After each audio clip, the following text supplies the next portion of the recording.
Thank you, Cheryl. I actually remember that project, and I was stuck a little bit, because who the heck was going to do some crazy thing like this? But the way to do it was to try to persuade you that if you did it, and if I were nice to you and everything else, you might survive, and you have. We were also absolutely delighted to have you be part of our Hamilton project. I first met Cheryl when I was sitting in my office, and Larry Summers, Deputy Secretary, came in and said, I have somebody I want to hire as my new Chief of Staff, and she's the brightest student I had in my time at Harvard. And for those of you who know Larry, it's not something he says too lightly, calling people bright and things of that sort. So I said, okay, let's see what happens. And I think it'd be fair to say that Cheryl has done reasonably well ever since then in business and really more broadly for our society. So Cheryl, we are absolutely delighted to have you part of our Hamilton project, and Larry, Cheryl, and I have remained good friends ever since those days at Treasury. This is, as Cheryl suggested, a hugely consequential time for water policy. One of the panelists said to me just now, it's terrific the Hamilton project brought people together, because ordinarily what you do, you have a discussion of water with respect to agriculture or whatever else it may be, and what we've tried to do here is to bring it all together into one program and one discussion. I've had a view for a fair bit of time, although I don't really know much about water, that water could very well raise in the 21st century many of the same issues that were raised by energy in the 20th century, geopolitically, economically, and politically. Furthermore, the policy challenges raised by water are really just beginning to garner the kind of attention that I at least think they imperatively need. The combination of one of the world's truly great universities, Stanford, with its academic and intellectual work on water, and the Hamilton Project, which is a Washington-based organization, which has very much a Washington orientation, brings into one discussion a multiplicity of perspectives and experiences, which I think does add a great deal to the ultimate work product. We did a project 2 years ago with Stanford, as I think Cheryl mentioned, on energy. And I don't think there's any question that bringing together all the enormous intellectual power of Stanford with our own, I think, very great seriousness of purpose about matters of intellect, academic matters, and our Washington orientation produced a product that neither one of us was likely to have produced alone. And as I hope will become apparent today, I think the same kind of synergy has resulted from today's undertaking. Let me briefly say a few words about each of the co-sponsors before we go into the roadmap of the program. To start with the Stanford Woods Institute, which is the piece of Stanford, the part of Stanford that is most involved with this project, is, as all of you know, nationally renowned as a hub for environmental research and for environmental breakthroughs. And within that context, fresh water has been very much a prime focal area for the Woods Institute.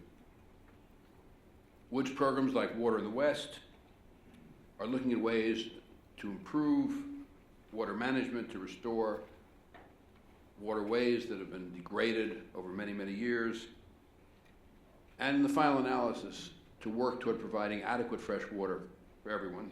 And that's true in both the developed nations and in the developing world.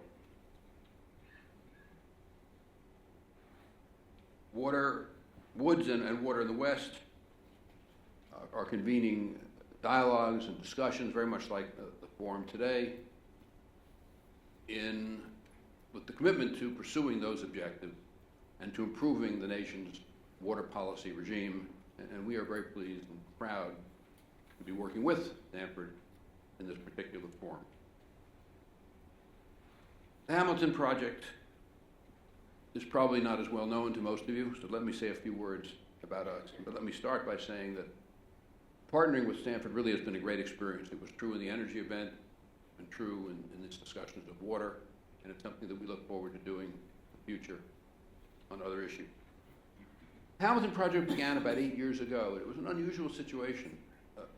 A group of former government officials, academics, policy experts, and business people with a strong interest in policy came together, decided that there was a real need for an organization that was nonpartisan and whose only objective was to contribute, to use a phrase that Cheryl used, to seriousness of purpose about policy deliberation, policy debate, and also to, in that context, in that spirit, to promote policy development.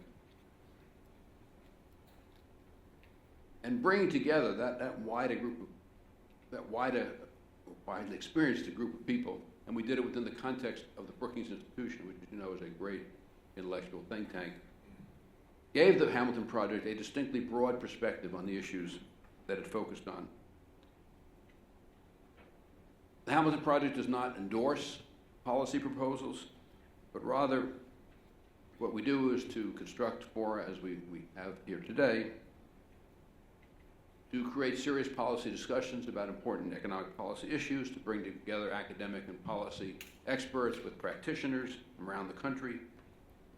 And then we do extensive outreach to bring the work product to the media and to the Washington world that we are part of. When there are policy papers involved, as there are here, they are subject to rigorous peer review, just like they would be in any academic institution.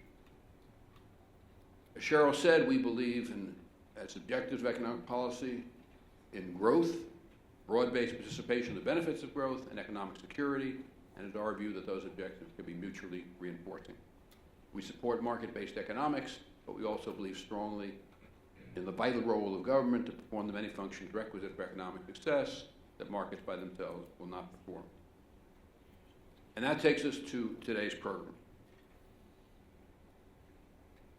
Before going into the roadmap of that program, and before introducing our distinguished keynote speaker who is with us, and we are grateful, Governor Brown, that you joined us,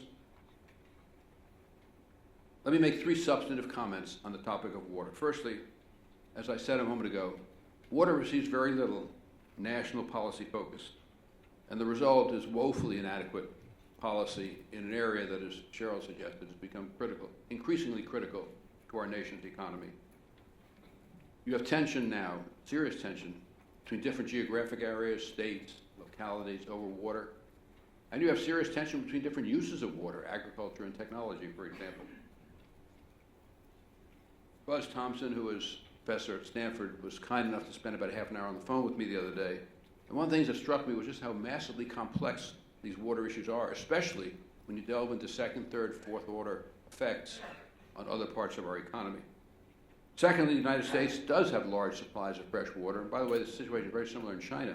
They have large supplies of fresh water. But the problem, as you well know, is a lot of development has taken place in areas that do not have supplies of fresh water. The question is, how does one bridge that gap? And thirdly, water pricing is massively inefficient in this country. And that severely distorts the allocation of water supplies, incentives for technological advancement, water conservation, and dealing with the problem of water waste. Having said all that, we are deeply, deeply honored to begin our program with a presentation entitled The Landscape of Water in the West by our keynote speaker, distinguished governor of the state of California, Jerry Brown. Throughout today's discussion, as I will continue going through the roadmap in a few moments of our program, I will mention the participants, but I won't go into their resumes. They're extremely distinguished, and they are in your materials. Having said that, I do want to make a few personal comments about the governor. Jerry Brown and I were classmates at Yale Law School quite a long time ago, and we have our reunion coming up, which both of us will be going to. I don't know about Jerry, but I've been visited by the development people already to suggest how wonderfully I could celebrate that event. Maybe a little less of a problem for Jerry, I don't know. And even at that time, that long ago time, Jerry was a very and unusually creative thinker about the social issues that faced our country. Water is obviously an enormously important issue for California, and Jerry has been deeply involved with it and with great effect. As you know, he, for the first time in California's history, has now put in place a regulatory regime for aquifers for groundwater, and he has Proposition 1 pending in the next election, which I rather suspect he will comment on. I also think that what is the extraordinarily impressive accomplishment with respect to regulating groundwater is a good example, or exemplifies his broader success in making this political system work. And I think that's a lesson for the rest of the country at a time when our Congress is dysfunctional and so many governments around the country are dysfunctional, and that dysfunctionality is undermining the future of our country. So I think Jerry, as a leader, really has a great deal to say to the rest of the country. For all these reasons, we are deeply honored to be joined by the governor and also by his wife, Ann Gus Brown, who was described by the New York Times as his, quote, top gubernatorial aide. Now, before turning to the governor, let me just go through this roadmap for the program. Our first roundtable is entitled Shopping for Water, How the Market Can Mitigate Water Shortages in the American West.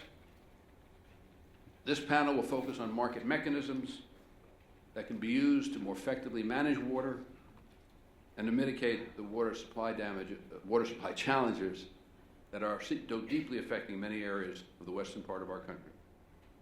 The panel will begin with a paper by Robert Glennon, professor of law and public policy at the James E. Rogers College of Law at the University of Arizona. The author will then engage in a discussion with four distinguished discussants: Ellen Hannock, Senior Policy Fellow at the Public Policy Institute of California; Tom Eisman, Deputy Assistant Secretary, Water and Science, United States Department of Interior; Jim Lockhead, Chief Executive Officer and Manager, Denver Water; and Bill Phillimore, Executive Vice President of Paramount Farming Company. The moderator will be Melissa Carney, Professor of Economics at the University of Maryland, a participant in the National Bureau of Economic Research, and Director of the Hamilton Project. The second panel is entitled Path to Water Innovation, and will focus on the current lack of innovation, the water sector, the obstacle to developing new technologies, and the obstacles in addition to developing policies that are responsive to challenges that we face.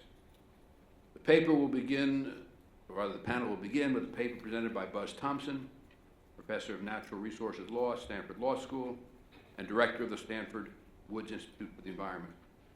The discussants are Mike Marcus, General Manager of the Oregon County Water District; Payman Petchett, Chairman of Imagine H2O; and Peter Yolis, Founder and Chief Policy Officer of Water Smart Software. The moderator is Roger Altman, Founder and Chairman of the investment banking firm Evercore and former Deputy Secretary of the Treasury. And the final panel, entitled The Impact of Climate Change on America's Water Resources, will focus on the implications of climate change for water policy and the challenges that poses for water management. Discussants will be Wade Crowfoot, Deputy Cabinet Secretary and Senior Advisor to Governor Brown; Noah Diffenbaugh, Associate Professor of Environmental Earth Systems Science and Senior Fellow at the Stanford Woods Institute for the Environment; Peter Glick, President and Co-Founder of the Pacific Institute; and Solomon Sang, Assistant Professor of Public Policy at the Goldman School of Public Policy at the University of California. And the facilitator and moderator is Tom Steyer, Founder and recently retired CEO of Farallon Capital Management. Tom and I used to work together a long time ago at Goldman Sachs. Farallon, an investment fund located in San Francisco. Tom retired a couple of years ago and is now one of the nation's leaders with respect to climate policy and climate advocacy. We will then conclude with remarks by Steve Denning, Chairman of the General Atlantic Corporation and Chairman of the Board of Trustees of the Stanford University. And now it is my enormous pleasure and honor to introduce the Governor of the State of California, Jerry Brown.